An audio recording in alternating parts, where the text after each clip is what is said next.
Selamat pagi saudara-saudara yang terkasih dalam nama Tuhan Yesus Kristus. Sebelum kita beranjak melanjutkan aktivitas kita pada hari ini, kita lebih dulu mendengar kebenaran firman Tuhan pada hari ini yang tertulis dalam Habakuk 1 ayat 5. Lihatlah di antara bangsa-bangsa dan perhatikanlah, jadilah heran dan tercengang-cengang. Sebab aku melakukan sesuatu pekerjaan dalam zamanmu yang tidak akan kamu percayai jika diceritakan. Saudara-saudari yang terkasih dalam nama Tuhan Yesus Kristus, tentu kita pernah merasa heran, merasa tercengang ketika sesuatu hal diperhadapkan kepada kita. Terlebih itu ketika kita nilai itu hal yang luar biasa, hal yang berbeda dengan apa yang kita pikirkan sebelumnya. Atau mungkin di luar nalar, di luar logika berpikir rasional kita.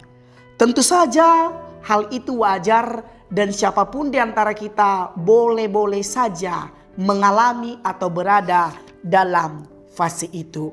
Firman Tuhan hari ini tentu merupakan gambaran ekspresi dari Nabi Habakuk atas hal yang ia tidak mengerti, mengapa Tuhan seolah-olah melegitimasi, seolah-olah mengizinkan ketidakadilan dalam perjalanan kenabiannya di tengah-tengah umat Tuhan. Di mana umat Tuhan, bangsa Yehuda mengalami fase penderitaan.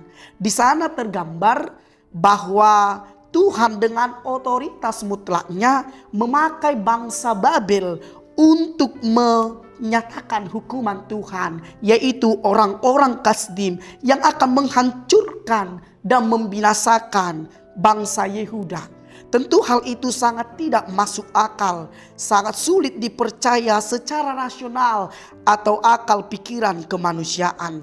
Sehingga Tuhan dengan tegas penuh otoritasnya menyatakan bahwa jawaban atas ketidakkeluhan dan atas ketidakmengertian Habakuk bahwa apa yang Tuhan lakukan terhadap bangsa Yehuda, tentu itu pada akhirnya akan membuat bangsa Yehuda menjadi tercengang, menjadi terheran-heran.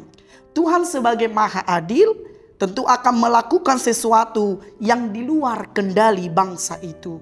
Bahkan oleh Habakuk sendiri, yang mana itu jika diceritakan, tadi disebut tidak akan ada yang mempercayai.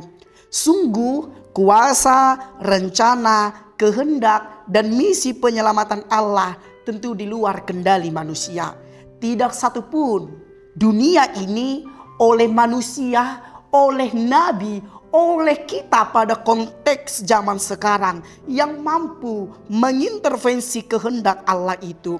Perlu kita catat bahwa nats kita pada pagi hari ini juga yang disampaikan oleh Rasul Paulus kepada jemaat yang berada di Antioquia, di kota Pisidia, di mana jemaat Kristen mula-mula melakukan penolakan yang besar atas keselamatan yang Tuhan kerjakan bagi mereka melalui pemberitaan Rasul Paulus.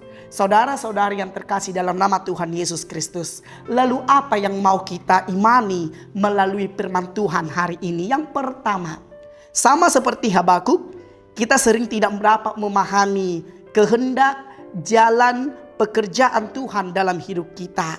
Mungkin kita berpikir itu tidak masuk akal, tapi percayalah saudara-saudari bahwa Tuhan mampu melakukan hal yang luar biasa. Sekalipun mungkin itu sulit untuk kita terima, mungkin sulit untuk kita hidupi, tapi Tuhan benar-benar melakukan itu. Tuhan kadang menghancurkan kita untuk kembali memulihkan keadaan kita. Lalu yang kedua, berikan Tuhan kesempatan, ruang dan waktu untuk berkuasa atas kita. Sekalipun tadi sulit, sekalipun itu tidak sesuai dengan yang kita pikirkan, biarlah kiranya kuasa Tuhan terjadi atas kita. Serahkan pergumulanmu kepada Tuhan. Seperti Habakuk yang menyampaikan keluhan kepada Tuhan dalam doanya sehingga Tuhan menjawabnya. Lalu yang ketiga, mari kita lebih dekat kepada Tuhan, mendengar suaranya dalam setiap proses kehidupan. Karena sesungguhnya hidup ini hanyalah perjalanan iman untuk melihat keselamatan yang Tuhan sedang kerjakan dan siapkan bagi kita. Dan akhirnya, saudara-saudari yang terkasih dalam nama Tuhan Yesus, hari ini kita mau diberangkatkan oleh Tuhan untuk bersama-sama melihat pekerjaan Tuhan dalam hidup kita masing-masing. Selamat berjumpa dengan Tuhan setiap waktu. Selamat mengimani Tuhan yang Maha Kuasa atas hidup kita. Selamat beraktivitas. Tuhan Yesus memberkati.